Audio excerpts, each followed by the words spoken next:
ధరణి, ఎందుకురా అబ్బాయిలతో స్నేహం? ఈ రోజుల్లో అబ్బాయిలను నమ్మడం చాలా తప్పమ్మా. లేదు డాడీ, అతను చాలా మంచివాడు. రూపకి నాకు మంచి ఫ్రెండ్. ఇప్పుడు అలాగే కనిపిస్తారు. పోను పోను వాడి మంచితనం నీకే తెలుస్తుందిలేమ్మా. స్నేహమైనా ఎంతవరకు అవసరమో అంతవరకే. బయటకు షికార్లు వెళ్ళేంత అవసరం లేదు. సరేలే డాడీ, నేను తనను స్టడీ చేస్తాను. బ్యాడ్ పర్సన్ అయితే నా ఫ్రెండ్షిప్ కట్ చేస్తాను. ఏంటి ధరణి, అబ్బాయిలతో స్నేహం వద్దమ్మా. నా అనుభవంతో చెప్తున్నా విను. సరేనమ్మా, అలాగే. తర్వాత రోజు రూప వరుణ్ణి కలుస్తుంది. వరుణ్, నాకొక డౌట్, క్లియర్ చేస్తావా? నువ్వు ధరణి పైన స్పెషల్ ఇంట్రెస్ట్ చూపిస్తున్నావు కదా? అదేం లేదు రూపా, నీలాగే తను నాకు ఫ్రెండ్. సరే, ధరణి వాళ్ళ ఇల్లు ఎలా ఉంది చెప్పు. చాలా రిచ్గా ఉంది. వాళ్ళ పేరెంట్స్ కూడా ఫ్రెండ్లీ నేచర్. మంచి డబ్బున్న అమ్మాయి. ధరణిని చేసుకునే అబ్బాయి అదృష్టవంతుడు. నువ్వు చేసుకుంటావా ఏంటి? నేనా? నేనెలా చేసుకుంటాను? ఏంటి అలా అనేసావు రూపా?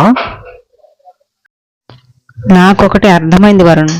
నువ్వు అందంగా ఉన్న నా వెంట పడకుండా ధరణి పైన ఇంట్రెస్ట్ చూపిస్తున్నప్పుడే నాకు డౌట్ వచ్చింది. ధరణి డబ్బున్న అమ్మాయి అని నీకు తెలుసు, అందుకే తన పైన నీకు ఇంట్రెస్ట్. నాకెటూ డబ్బు లేదు. ధరణిని చేసుకుంటే నేను కూడా డబ్బున్నవాడిని అయిపోతాను కదా రూపా. అందుకే ట్రై చేస్తున్నా. రూప మనసులో ఇలా అనుకుంటుంది. ధరణికి వీడికి లవ్ కలిపితే ధరణి లైఫ్ స్పాయిల్ అవుతుంది. నాకు కావాల్సింది కూడా అదే. వీడిని ఎంకరేజ్ చేయాలి. ఏంటి రూపా ఆలోచిస్తున్నావు? ఏం లేదు వరుణ్, ధరణికి నీకు కరెక్ట్ జోడీ అని ఆలోచిస్తున్నా. మా లవ్ నువ్వే సెట్ చేయాలి రూపా. అలాగే, నేను సెట్ చేస్తాను. నెక్స్ట్ డే ధరణి, రూప, వరుణ్ కలుస్తారు. రేపటి నుంచి నిన్ను చూడడం కుదరదు వరుణ్. ఎందుకు? ఏం లేదు. నాకు అర్థమైంది ధరణి. మీ పేరెంట్స్ తిట్టారు కదా? అదేం లేదు వరుణ్, నాకే ఈ స్నేహాలు ఇవన్నీ ఎందుకు అనిపిస్తుంది. ధరణి, నేను మాత్రం నీ స్నేహం అస్సలు వదులుకోలేను. ఎందుకంటే నీ పైన నేను చాలా ఎఫెక్షన్ పెంచుకున్నాను.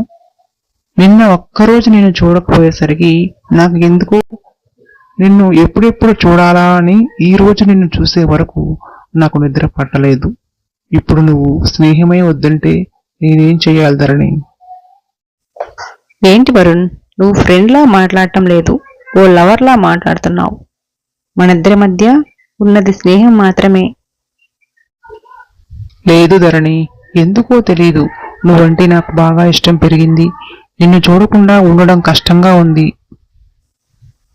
ధరణి, వరుణ్ అంతలా చెప్తుంటే కాదంటావేంటి? ఏంటి రూపా, నువ్వు కూడా ఇలా మాట్లాడుతున్నావు? మా అమ్మ నాన్న స్నేహమే వద్దు అంటుంటే నువ్వు లవ్ యాక్సెప్ట్ చేయి అంటున్నావు. నువ్వు అసలు ఫ్రెండ్వేనా? వరుణ్ మంచివాడు, నిన్ను పెళ్లి చేసుకోవాలనుకుంటున్నాడు. అది తప్ప? అందంగా ఉన్న నిన్ను వదిలేసి నన్ను చేసుకోవాలి అనుకోవటం నాకు ఎక్కడో డౌట్గా ఉంది. అంటే అతను నన్ను కాదు, నా డబ్బును ఇష్టపడుతున్నాడు. ధరణి, నువ్వు చాలా తప్పుగా మాట్లాడుతున్నావు. నీ డబ్బును చూసి ఇష్టపడడానికి నేను డబ్బు లేని బికారిని కాదు. నేను కూడా డబ్బున్న వాణ్ణి. అయితే రూప అందంగా ఉంది, తననెందుకు నువ్వు ఇష్టపడటం లేదు? ధరణి, ప్రేమ అనేది డబ్బును చూసి పుట్టేది కాదు. అది ఎప్పుడు ఎక్కడ ఎలా పుడుతుందో ఎవరికి తెలియదు. అది ఒక మ్యాజిక్ అంతే. ధరణి, ఇక చాలు. తనను అనుమానించుకో. అతను మంచివాడు. లవ్ చేస్తావో లేదో అది నీ ఇష్టం. టైం తీసుకో. నీ లైఫ్ నువ్వు ఆలోచించుకో. నిన్ను ఇష్టపడేవాడు పెళ్లి తర్వాత నిన్ను బాగా చూసుకుంటాడు. అరేంజ్ మ్యారేజ్ చేసుకుంటే వాడు పెట్టే కష్టాలు భరిస్తూ రోజు ఏడుస్తూ ఉండాలి. ఆలోచించుకో. తర్వాత ముగ్గురు ఇంటికి వెళ్ళిపోతారు. ధరణి ఆలోచిస్తూ ఉంటుంది. 2 రోజులు ఫ్రెండ్స్ని కలవదు, ఇంట్లోనే ఉంటుంది. తన గురించి ఆలోచిస్తూ ఇంటి బయటకు చూస్తుంది. అక్కడ వరుణ్ నిల్చొని ఉంటాడు. వరుణ్ ఏంటి ఇక్కడ ఉన్నాడు? నిజంగానే నన్ను చూడకుండా ఉండలేకపోతున్నాడా? నేనంటే అంత ఇష్టమా అనే ప్రశ్నలు మొదలవుతాయి ధరణి మనసులో ఏదో తెలియని అద్భుతమైన భావన ఆ క్షణం. దీన్ని ప్రేమ అంటారేమో.